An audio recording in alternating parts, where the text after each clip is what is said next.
Good morning, everybody. I think we're starting to let folks in. Our guest today is Chief William Swann of the Nashville Fire Department. I'll give his official title in a minute, and we'll get started in just a couple of minutes. Chief Swann, how you doing this morning? Doing excellent. This beautiful morning, a little crisp outside, but just letting us know that we're alive and spring is on the way. It is. It's really pretty outside. Last couple of mornings, I think it's been fairly gloomy. Today's a good day. It's going to warm up. It's a good day to go outside and just enjoy it. It's great. Absolutely. So Chief, where are you this morning?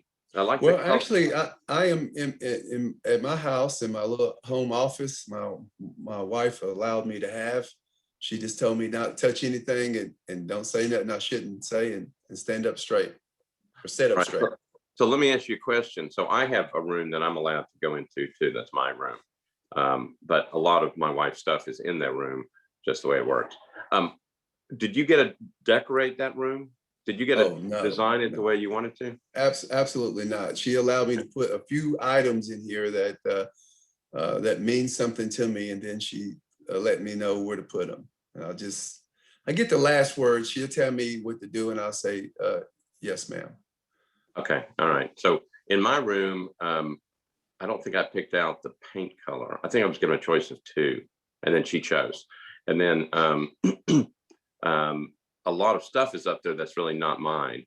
And then when we first moved into this house about 4 or 5 years ago, there were kind of sconces on the side, and those aren't there anymore. They didn't necessarily go with the room, but one day I came home and they were gone. I don't know where they went.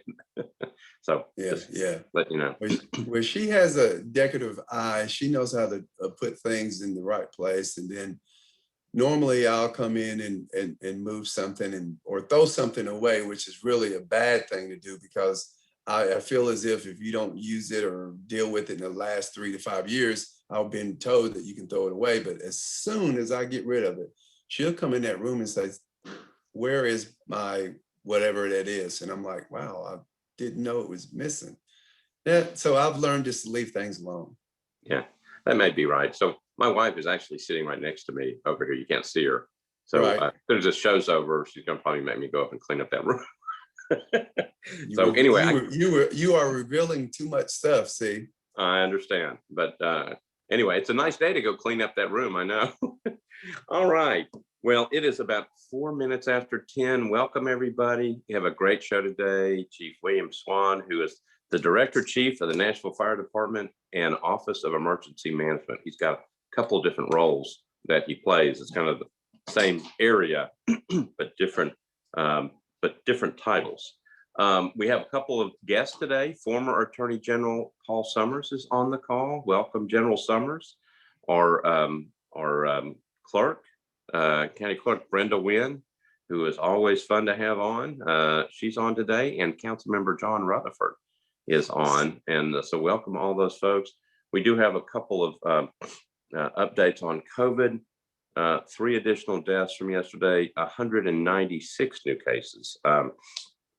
That's still obviously lower than we had seen, a couple months ago. It's a little higher than I've been seeing. Everybody always remain safe. We're not through with this at this point. We got a ways to go. I was watching Dr. Schaffner on the Schaffner. No, I probably missed his name now. I've seen him so many times. The guy from Vanderbilt, and he was talking about a couple of different things this morning. He was saying, first of all, the best vaccine you can take is the vaccine that is in front of you. Important to know, because I know there's questions about, well, here comes the Johnson & Johnson. What does that mean? His advice was you take the vaccine that's offered to you. That's the best one, because they're all good.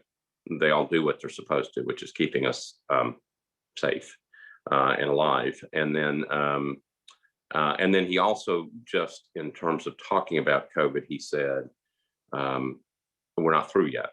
Everybody needs to be careful. So wear your mask, social distance, do what you're supposed to. We're still all in this together. Be very, very careful. Let's get through this. All right. Let's talk to Chief Swann. Chief Swann, great to have you on. I'm so glad you're here. Tell a lot of people do know who you are. I mean, I've known excuse me, I've known you for years, but for those who don't know you, uh, tell us where you're from, your background, why your wife makes you clean up the house, whatever. Just tell us a little bit about yourself. Okay, well, thank you. First, let me just say it's a big honor for me to actually be here and definitely to be in this format.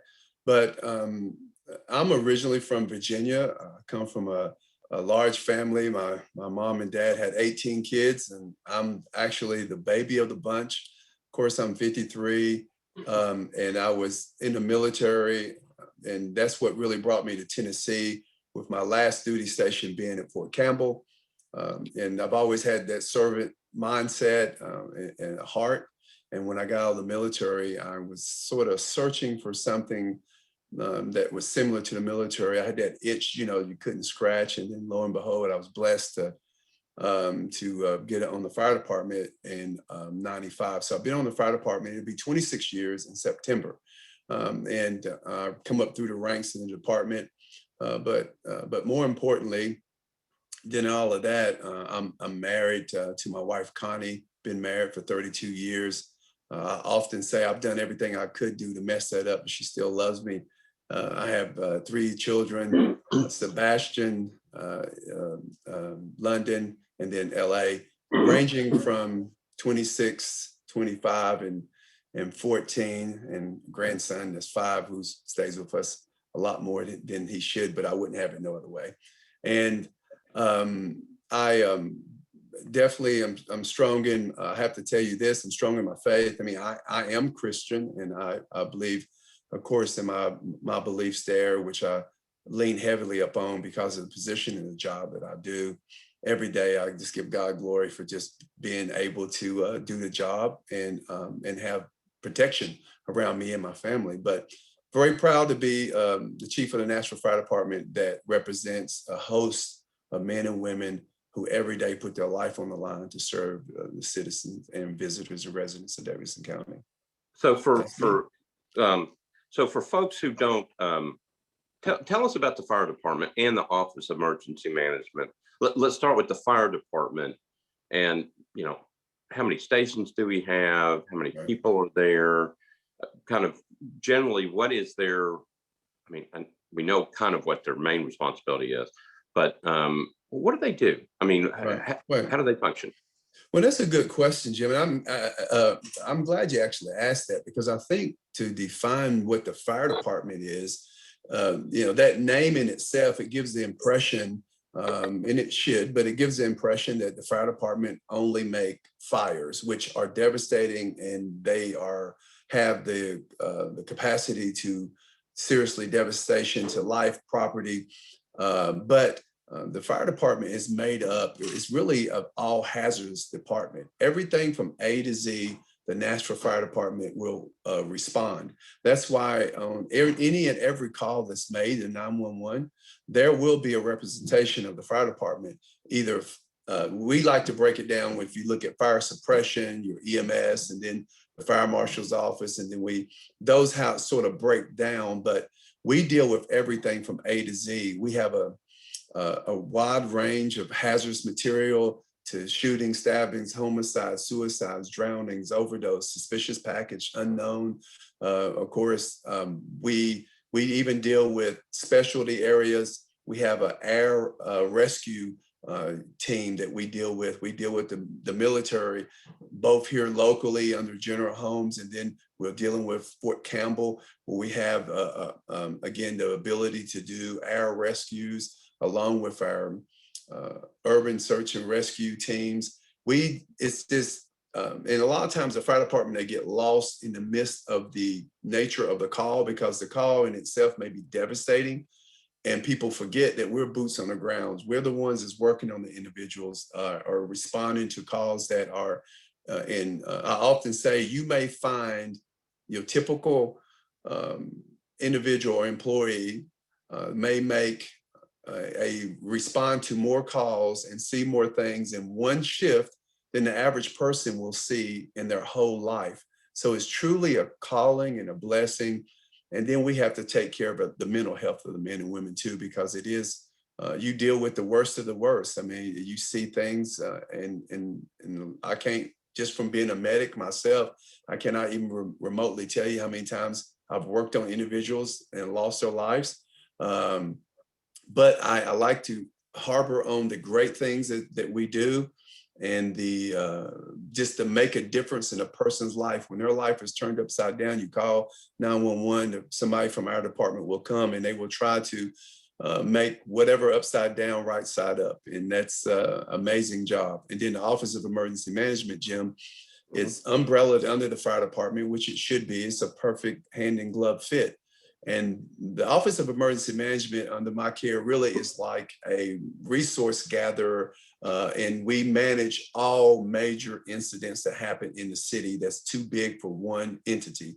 Meaning, if we think about the bombing or even the marathons, you don't have to always be a negative disaster, but anything that will require resources from multiple infrastructure gather, that's what the Office of Emergency Management do. Small office, but it does great, big, and huge things. So tell me again, how many individuals work in the fire department? How many individuals work in the Office of Emergency Management? Okay, yes. Now the fire department, we've got a little over about 1,250, so about close to 1,300. And then the Office of Emergency Management, we have 13 full-time, but then we got a big bank, a wide range of volunteers of about 54 and these guys and girls that come and volunteer. And, the only difference is that they're professionals that just don't get paid, and they do some remarkable things for the city. And I couldn't be more proud of that setup. And matter of fact, we have a couple. I know Joel Sullivan, who I think is on this call, and then Chief Survey, who sort of runs the daily operations there. So it's without me definitely complaining, I will just say that again, it's just some remarkable things. I think in the big scheme of things, the city has grown, and that's one of the things that I'm etching for. We have to have some growth in our department, especially fire department. We have to grow. Well, and we'll talk about that because you'll have some council members on the phone. It's a good time to talk about budget because we're going to be looking at that soon. Councilmember Gloria Hauser has gotten on, and Councilmember Tanya Hancock has gotten on. So we've got 3 council members on. Tell me, Chief, again, for folks joining in, but for my benefit as well. Okay, so tell me how they all work together. So take an example of an individual. A call comes in. And what Jim, I don't know if you're messing with me or you're just frozen. No, you're freezing a little bit, but I think you're good. So a call comes in to, 911 calls in. How does it work? How do people, what transpires, who does what, and what do you respond to? Maybe that's the best way to do it. Okay, well, again, a good question. And as I stated earlier, we respond to everything, but the typical, you call 911, it goes through our dispatch office, and then they determine, the nature of that call, what is needed. And then you will, if it's, let's just say typical medical call, it can be someone sick, not feeling well, to some devastating disaster. But basically, you'll get a response from our fire suppression, which is either the engine or the truck or the special rescue unit. And the good thing about our department, it's made up, everybody that works in the field will be either a EMT, emergency medical technician, or a paramedic. So even the suppression people, when they come, they can begin treatment and to stabilize the situation or the person, and then our med units or ambulances will come to actually assist with stabilizing, and then also to transport to the medical facility if need be. But again, it's a big system made up of a great big pool of men and women that have a remarkable responsibility, but they're trained in so many different areas that you would be surprised. Again, there's no nature of the call. Anything that comes into 911, no matter what it is, if it's a suspicious package, we have hazmat teams, and we have mass spectrometers to be able to break down what that substance may be, to be able to then from there depict how we should handle it, to, of course, as you know, fires and then your medical calls and your motor vehicle accidents and boating incidents. And as the spring comes here, we'll have more outdoor activities. So from rappelling to high angle rescues, to trench rescues, to confined space, people will be surprised, and I hope sleep good at night knowing that the training that we do and the capability of the fire department is just, and I would match us up against any department anywhere. Well, obviously we depend on you all quite a lot, and the services performed are really, really good.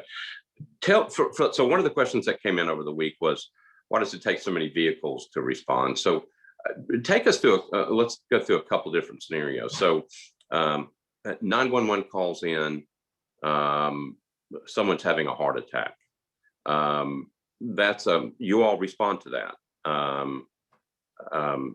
So who would go out on a call like that? Someone calls in, it's like, someone's having a heart attack in the home. Mm-hmm. Who goes out in response to that?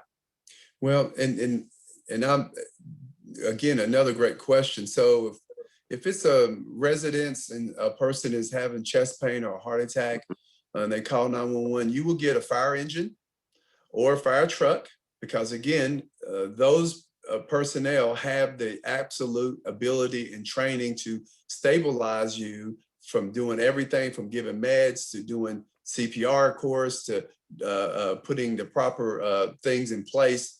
And then the ambulance, which again, the fire department, fire and EMS, they will basically respond together, but the ambulance may be leaving a medical facility, but in your zone where you live at, we have a fire station that's close to you. So they will normally get there before anybody else. But again, they're able to respond to give the proper treatment and take care of you and do everything but transport.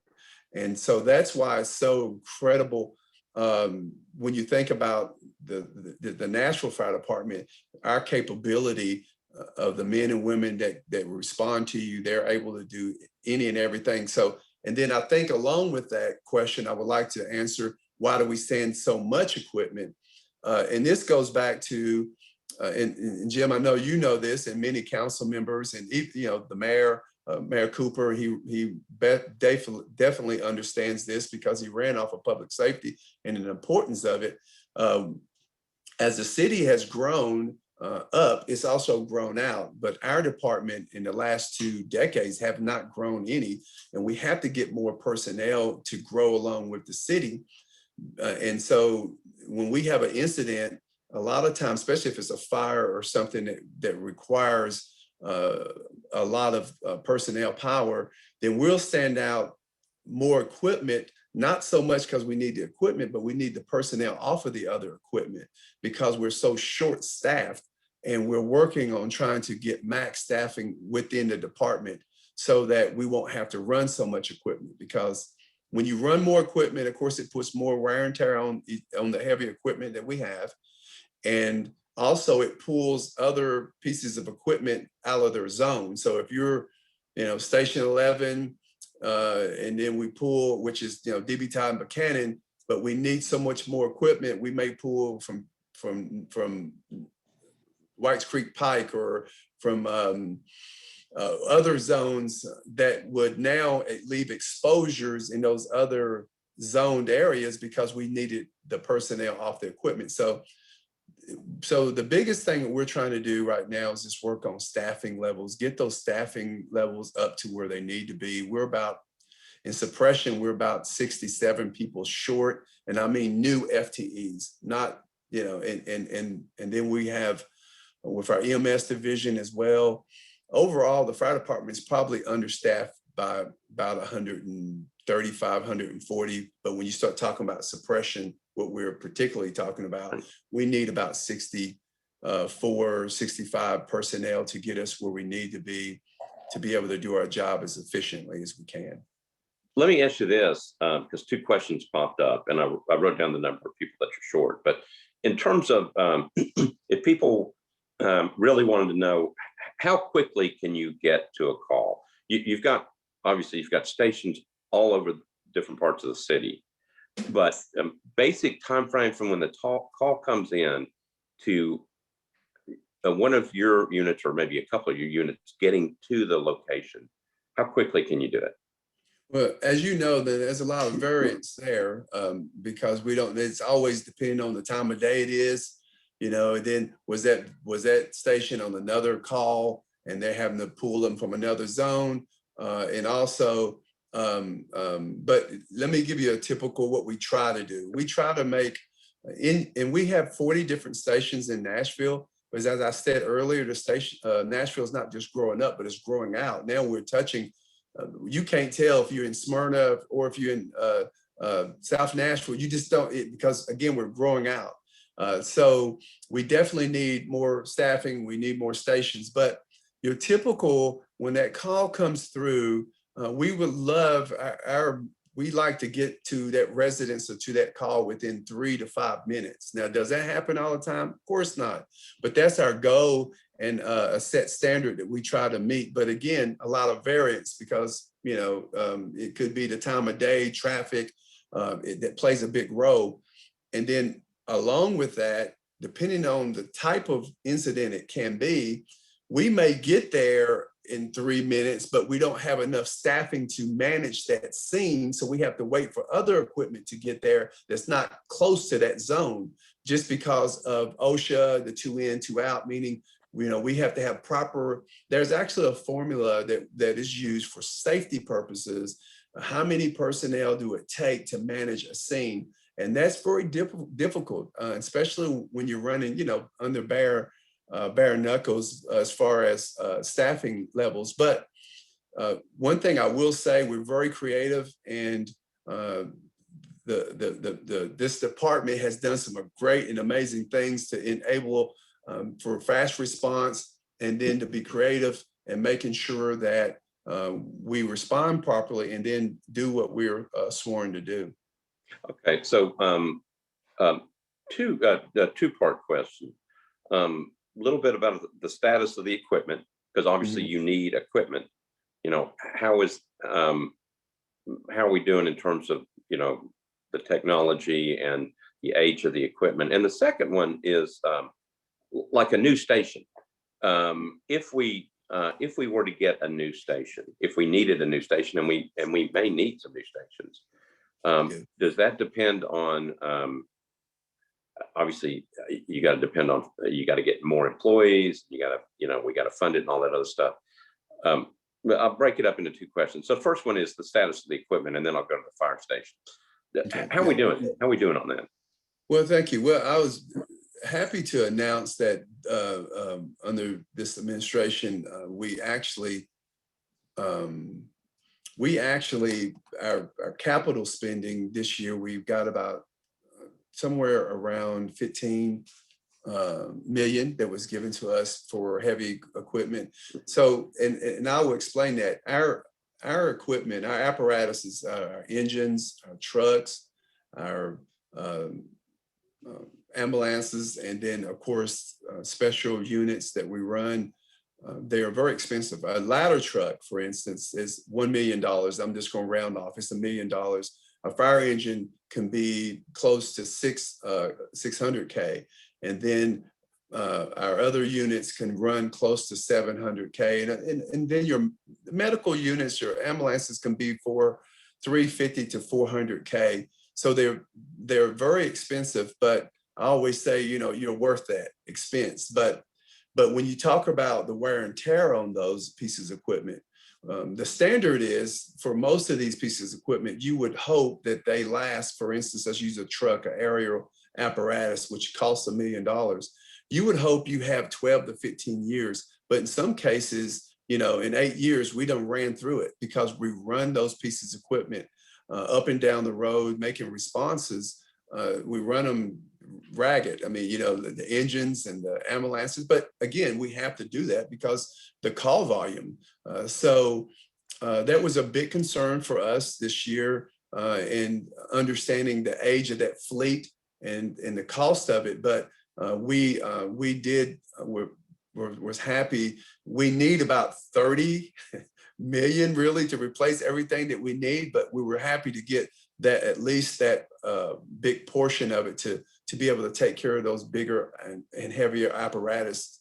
And then to be more of a good stewardess, we are actually we have what we call a fast car process, or that we run lighter fleet instead of that heavy equipment in sort of areas like high dense areas. And I know that was one of the questions, but we're actually going to be submitting something to this budget year to the administration to even help with managing how much we're running those $1 million pieces of equipment up and down the road. Especially look at the ice storm. Then you run a risk of those engines and trucks going out to for assistant calls, and they getting stuck in or damage to those, and it will definitely create a big cost with it. So we are very much aware of what we could do as far as doing a better job at it. We just got to get a little assistance and help from the administration, and I think they'll be pleased with our proposal this year. All right, so I'm gonna go to the fire stations in just a minute. But when you were talking about ambulances going back and forth, it reminded me that I probably should ask you this. So if you're, it's one thing to be on the interstate. If you're on just a regular street in Nashville, maybe it's 2-lane, maybe it's 4-lane, and you hear a fire engine or ambulance behind you, and there's a lot of traffic, what is the proper thing for people to do? I see, I think we all do it. We all panic. We look we try to find where the engine's coming from or the ambulance. And then everybody moves in different directions, which sometimes causes chaos. And then the ambulance has to figure out a way to get through it. Is there a proper protocol for people? Should everybody move over to the right, and so that you form a middle lane, or what's the best thing for people to do? Yes, a good question. Right. So we're going to always, and we have, Nashville's a melting pot. I mean, we have people from all over. If they're not visitors, they're, people from, different, not just in the United States, but from all over the country. And so we actually did a campaign through our department, and we were having everybody understand that if you hear that ambulance, if you hear the siren, we're going to always go to the left. So, if you go to the right, we're always going to go to the left. And just, if you can't do anything but just move up and over and then stop, that's fine. But it's because it's incredible to try to manage to get through traffic, especially during the busy time, either in the mornings or that 3 o'clock to 6 o'clock in the afternoon, and trying to manipulate through traffic. It's very, very, it's dangerous. And every time you run emergency to any particular scene, you always run the risk of having motor vehicle accidents. And you would be surprised how many times that happened. And we try to be very good stewards of putting that message out. I know Joseph Pleasant and Kendra from my office, our PIOs, actually put together, and some of the news teams actually was promoting this, and we'll do it again. We do it periodically, where we're telling people to actually go to the right. We're going to move to the left. We're coming around to the left, and that's the best way for us to be able to manipulate around that. Well, and that's important to know. I'm going to remember that, to always go to the right. But it may be that we keep pushing that, because I agree. And the last question probably today, when we get to it, is going to be, how do you adapt to growth? Because it is so big. So we'll get to that in a minute. Right. Go back to the number of fire stations and obviously, do we need more? And obviously, we have council members on the call that probably think we need more, and we probably do need more. But what holds us back from doing it? Obviously, you have to get the land, you have to build it, and then you have to get the people to staff it. So, kind of tell me how that works. Right. Well, thank you.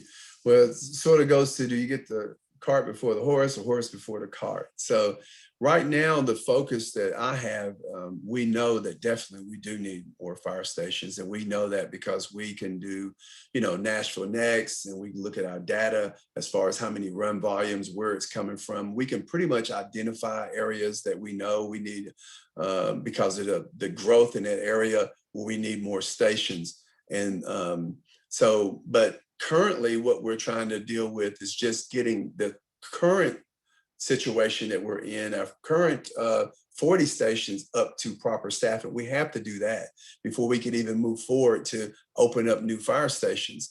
The more and the better staff that we are, when we get to if we could ever get to a max number of staffing, and if you go back in history, 18 years ago in suppression, we had more staffing, we had more numbers there than we have today. That just shows you how we just haven't grown any as a department. We've actually, taken our numbers from suppression and put it in EMS, which we needed to make. We had 14 med units. Now we got 28, but we haven't done that with new FTEs, new employees. We had to use our existing staffing. So my biggest concern right now is getting us to adequate staffing.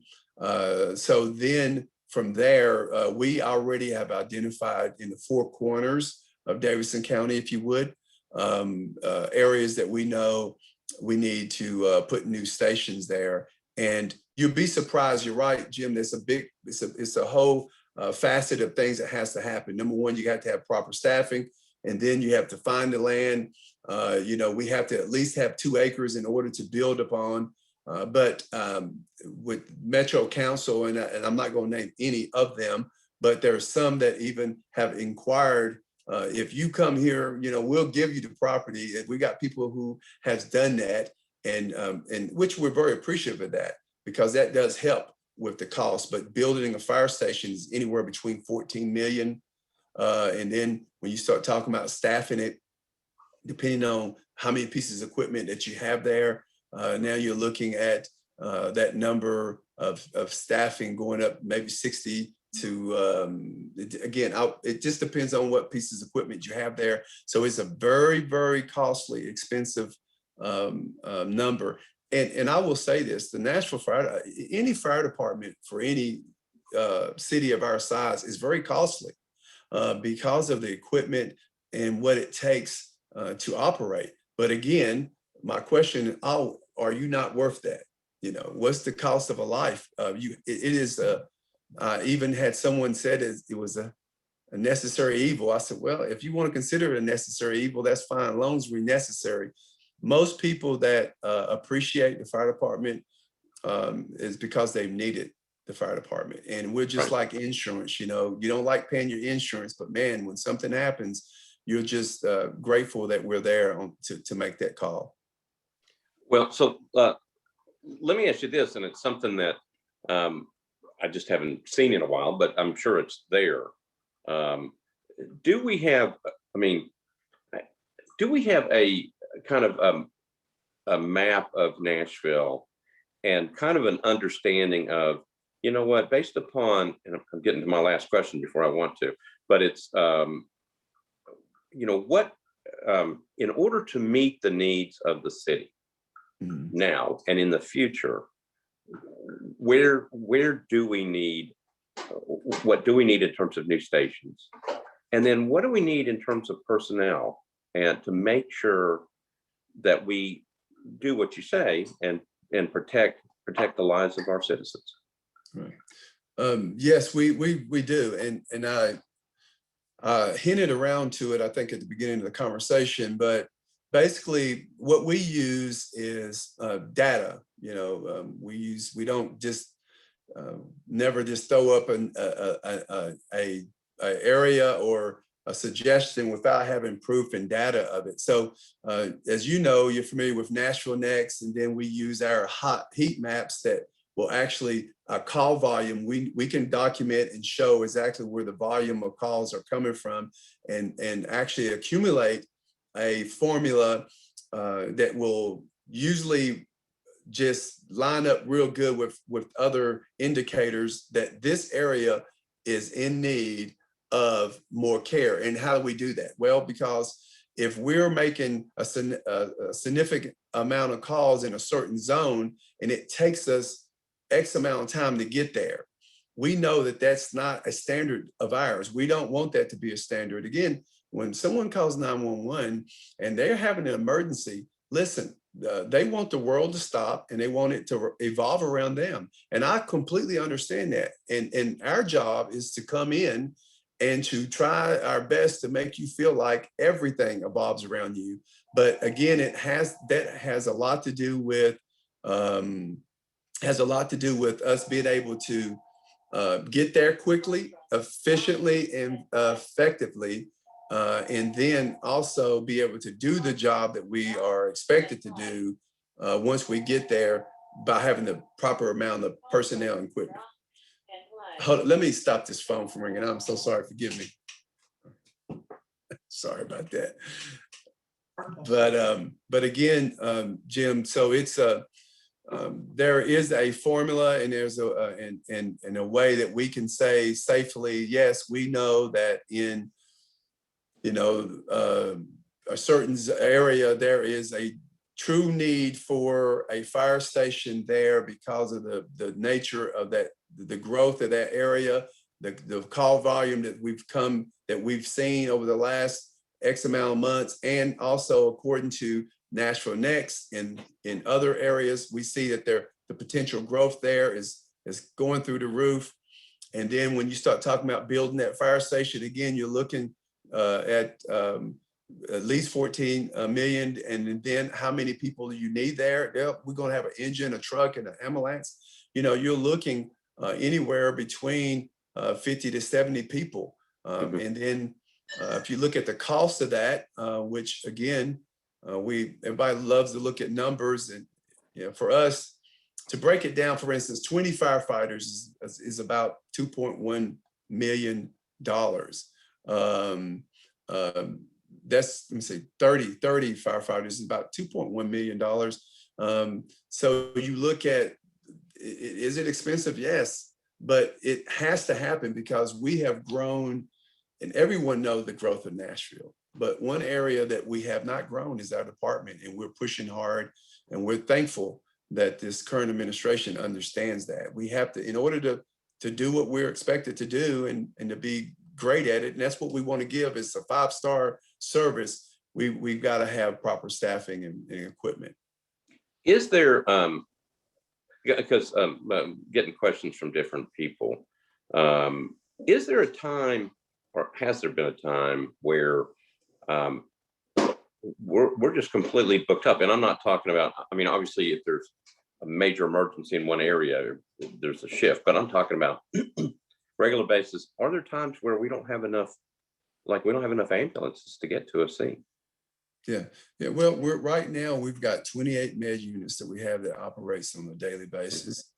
And do we need to grow there? Yes, of course we do. We're fortunate that the good thing here is that you have the EMTs and the paramedics that's own those engines and those trucks that I told you, and rescues that are responding to you to stabilize and package, if you would. But our med units, we would, to have 2 more med units would be great. It's just a matter of using dollars and cents and hoping, at least in the conversation that we're having now with the current administration, we're, before the tornado hit and the pandemic and and I can go on forever with that, 2020, we were in good conversation with how we're going to keep up with the growth, and some stuff that we were talking about expanding and getting more FTEs. So we're just hoping that hopefully we can get things back settled and go back to the drawing board in this budget year and with this administration, and hopefully so far, again, with the capital spending, we're very happy getting back Fire Station 2, rebuilding that back at the current location. Station 14s that was damaged in the tornado, but we had Station 37s redone, Station 32s in Hermitage. So and that was under the capital. So operation level is where we need to really focus on, and we're going to really keep our, I have to tell the story, and I have to tell the story, Right. And that's what I'm going to do. And I would, obviously, everybody's been through quite a bit, but I would also encourage the council and Chief, you as well, to come to the Public Safety Committee, Budget Committee, particularly because we're coming up to budget time, and share that map and make sure everybody's kind of on the same page, because that's obviously really, really important. Let me switch over to a minute to the Christmas bombing.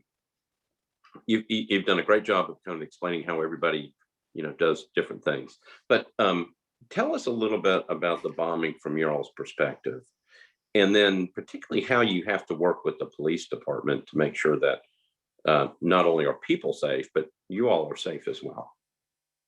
Yes. Wow. Yeah. So we're still, just to think that Christmas Day bombing was just so surreal. I think just such a peaceful day as it started out, and then, it was amazing. But the first thing I want to acknowledge is that the fire department and as a whole, when that incident took place, the explosion, before it, of course, the announcement from the person that there was going to be a bomb and explosion, the great work that the police department did prior to getting people out. And also we had our guys, we did have our station. We had a station there that was doing the same thing with just getting people out. But once the explosion happened, I want everyone to understand, before the dispatch even got out, we had fire stations that actually either heard it, or combination heard it or felt that blast, and knowing the difference of your typical, there's blasting in the area because it's, Nashville is growing, but all the training that they do when it comes to these type of incidents, they self-dispatch. That means they heard that and they were like, "Hey, what was that? Something's not right." And they got in their equipment and started heading, and then they seen of course, the smoke and all that. But the incredible thing here is, anytime an incident happens, no matter how small or big it is, they do a scene size up, they do a brief initial report, and they tell what they seen, what's going on, and give other responding units, even before they get there, they try to draw a picture of what they're seeing. And then they do a perimeter to make sure that they're back far enough that, again, they're not getting involved in the explosion or the danger itself, but yet able to keep what we call a hot zone, where that's where the incident happened. The warm zone is where, well, we can operate within, and then the cold zone is the safety zone.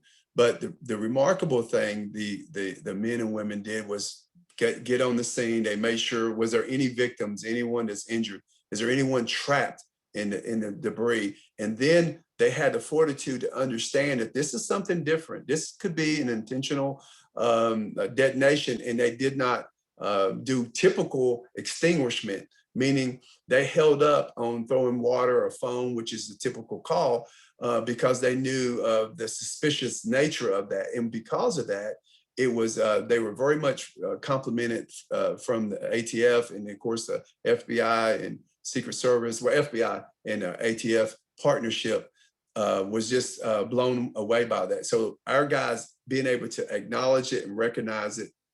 And then you mentioned about how we work with the police department. I'm very proud of our relationship with Metro PD. We work in conjunction with them. I mean, I was from Chief Anderson now to Chief Drake.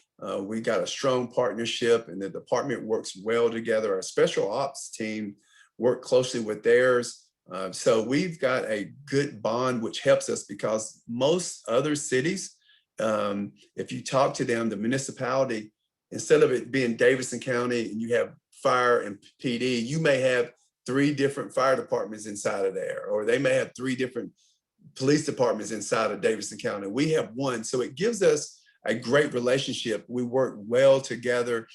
And that bombing just really showed really the fortitude of the departments working close together, and also working well with our our federal partners, because let's face it, Jim, they could have came in and said, hey, we're going to put a border around this area, everybody out, and we don't want anybody in until we allow you in. They had the right to do that. But because we had a great relationship, and we were the fire department's role there, we had we used our aerial devices to get them on rooftops and to do things that to check for evidence. And then we had fire watch. We had to be there, and we had several of our special ops people helping with the search and rescue, and also being good liaisons. We work closely, of course, with AT&T and other partners, because when AT&T went down, it affected not just us, but it affected other cities as well. So,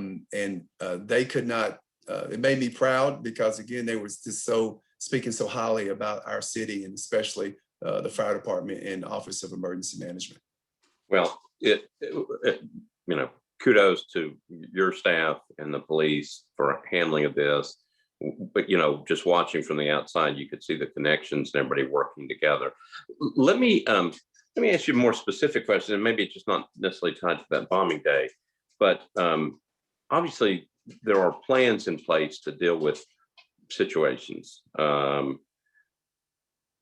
If on a situation, and maybe the bombing is not the best example of this, but obviously somebody has to immediately, everybody kind of knows the responsibilities, but somebody has to be in charge.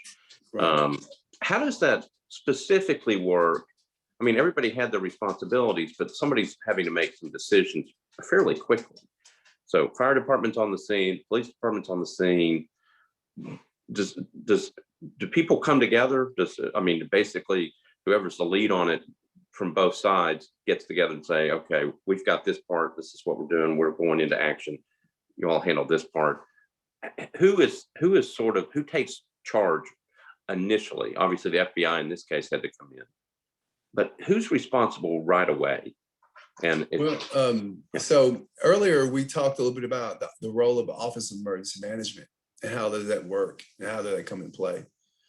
So as the director of fire and OEM, let's just say we have an incident. And as I stated earlier, anytime that incident is bigger than one entity, meaning this is not just a fire department issue, it's going to take multiple departments and multiple infrastructure to help take care of it, or the police or whomever it may be. What happens initially is that each department plays their role, meaning, we understand our role is for evacuation, to make sure is there any mass casualties, set up perimeters. PD's role is to now set up perimeters for security purposes. Is the bad person still in the area, arrest or whatever. But instantly what happens, we activate a joint command, and then the Office of Emergency Management, me being the director of that, we will activate. And that means we call everybody to the Emergency Operations Center, or we like to call it the War Room. And from there, what happens is if I may be over that situation, but what I'll do, if it's a police matter, if it's more an investigative matter, then I'm going to lean heavy on the police department for guidance. And then I'll just make sure we give them whatever resources they need, and everybody plays fair, and we cut through all the red tape. If it's a water department issue, it may be a big major water incident, water main, or or something. It can be as any situation that happens. Again, we play, and you'll be proud of this, and I hope everybody else is as well, but we all play. The city works well together. We play together well, because we do a lot of training. And that's one thing I'm big on. I think as a city, we do a lot of tabletop exercises. That means we do a lot of scenario based, and we try to make that as real as possible. And that way, and then we expand out. We know who our partners are. We know who our neighbors are, because I always believe that if you train hard enough and know what your strengths and your weaknesses are, and you know your neighbor's strengths and weaknesses, then we can work on improving them under a safe environment, under a scenario, because it's not if, but it's when you're called together under a crisis that you want to know who your partners are. So that way there's no hard feelings. You're not stepping on anybody's toes. You'll be surprised how that will start out to be. It creates a barrier, it creates problems. But from the tornado that we had, where we had partners from all over, from other counties wanting to come in to help, they know what their role is because we do these incident training exercises all the time, and especially infrastructure here within Nashville. You can name just about any department, and at one point or another, we have done operation level training. So how do we handle it? Even, from IT to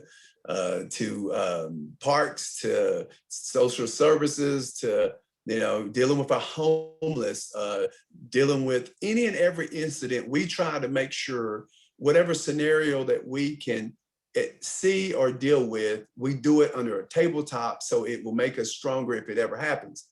And I've always said this, and I'm of course ex-military. Look, I learned, and everyone will be able to agree, I hope, but I learn best from my mistakes. That's what I learn best from. The things that I do well, those are really will get you in trouble because you'll start feeling comfortable. And when you become comfortable, you become complacent. But I learn best from my mistakes and others' mistakes as well. I would love to learn from someone else's mistake instead of ours. So we reach out to other cities. And we see if it's when we had the tornado, for instance, we had our partners in Texas call us. I know the mayor had just went up there on some type of something, and he met the mayor there, and then forged a relationship. So when we had our tornado, they reached out to Kristen Wilson, who is over all operations, and we talked that very. I don't know if it was the same, it may have been the day after, I can't remember, so don't hold me to that, but we talked to their operations and basically what things immediately come to mind, what things have we missed, or have we missed anything? It is a good way of measuring yourself. We do that all the time. Okay, interesting. And it's good to know that everybody trains and coordinates. That's obviously very, very important. All right, we've got about just over 5 minutes left. I have two more questions for you. I'll give you the shorter one first. Somebody had asked about volunteer programs, people who want to help volunteer. What can they do to get, if they are interested in volunteering, what do they do? Right. Well, we don't have a volunteer for the fire department, just for safety purposes. And I know some places do that, but we'd be more than happy to shoot you over to other departments. But what we do have a volunteer is for the Office of Emergency Management. Right. And let me take a minute to plug in there. I know Chief Survey and a few others would be very happy with this, but if the volunteer pool that we have at the Office of Emergency Management, if it's a cold weather incident, they're making cold weather welfare checks. They're going to the areas, if trees are down, if it's ice on the roads, they deal with every and any emergency. And I don't know how, as a city, we could have managed this ice storm, for instance. We had ambulances that got stuck, and they will assist with that. And from incidents that you just don't think about, they're the ones that's out making welfare checks, cutting trees down out of the roadway, and they're from every walk of life. They're from over the Red Cross. You have Joel, and then you have David, who does our dive teams. So there are men and women from every walk of profession, and they volunteer their time because they have that heart of a servant heart that we talked about earlier. And just because you're a volunteer doesn't mean you're a professional. It just means you're not paid, but what they do is remarkable. So if you want to volunteer, we would love to be able to, and it is not just come sign up, you're going to be a part of the team. It is a lot of training, everything from our dive teams to just learning how to use chainsaws to then boating equipment to high angle equipment. So it is a very in-depth training, and it's not easy, and it's not cut out for everyone. But that's why we got, Hands On Nashville and all these other great organizations as well. So we love volunteers, volunteer state, and we love volunteers, but we just don't have it on the fire department, but we do for the Office of Emergency Management. Got it. Okay. All right. This has been so informative, so good. Last question. So and you've talked some about this in terms of what you need, more personnel, equipment, and so forth. So Nashville is not only growing out, but it's also growing up. Okay. Absolutely. So bigger buildings, taller buildings, things like that. Tell us how you prepare for a city that's booming like that. That again, I'm talking about high built, we've got taller buildings in Nashville. How are you preparing? How do we prepare as we go forward?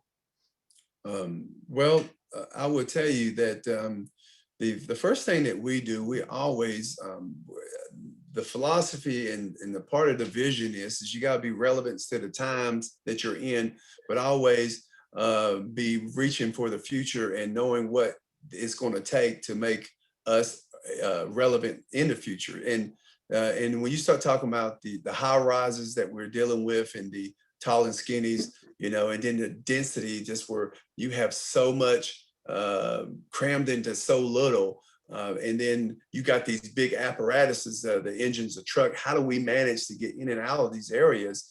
We have what we call tiller trucks, where you have a person in the front and in the back, which is very unique in itself to get into certain areas.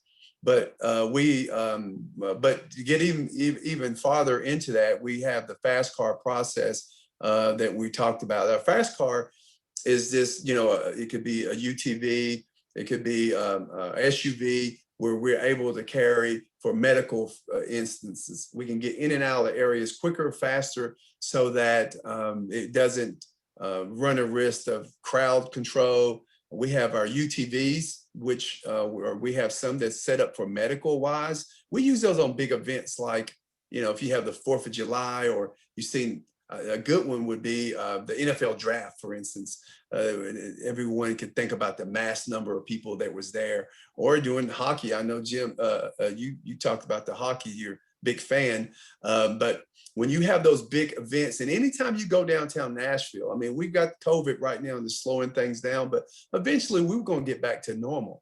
And if you haven't been downtown in the last several years, any Friday or any Thursday, Friday, Saturday, or Sunday, you will see how crowded and busy it is.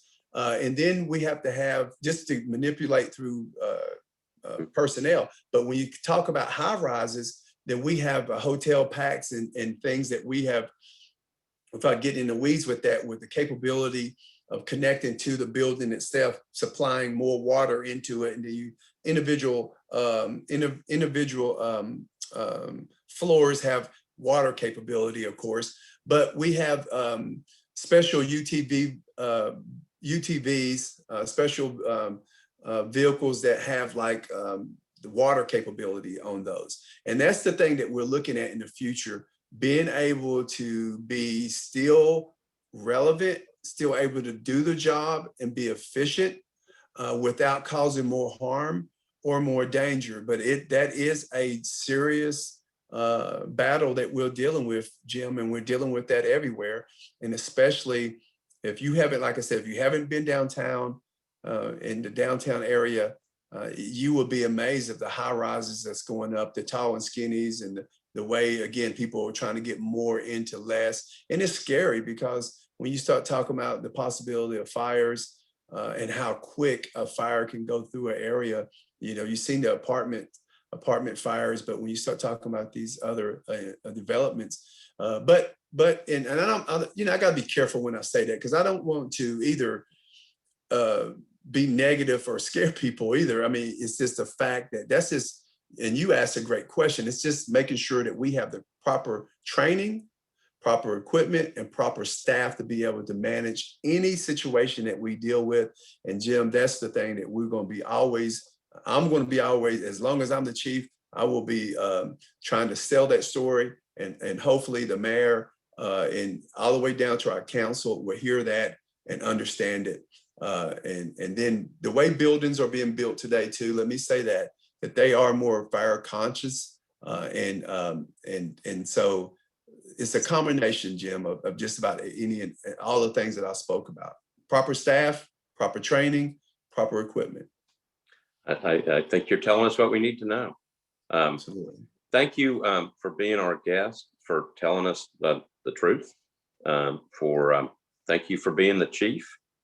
You're the right person at the right time to do this. I think you made it clear that you're thinking through this, and you're thinking to the future. As the city grows, so must our public safety apparatus and your department, both in terms of what you do with fire and the Office of Emergency Management, is so crucial to keeping us safe. Thank you, Chief. Thank you for what you do. Well, I appreciate that, and I appreciate all the great comments I've seen in chat with people saying their experience with us. And listen, I'm just sitting in this position, and I consider it a great honor. But it's the men and women in the field that does this job every day. They put their life on the line. Again, they don't see themselves as heroes. They know it is truly a calling. You just don't decide, hey, I want to go try this. So I'm thankful. They're the ones that make it happen. And we just appreciate all the support that we get from everyone. And just thank you again for being on your show. So thank you. Thank you, Chief.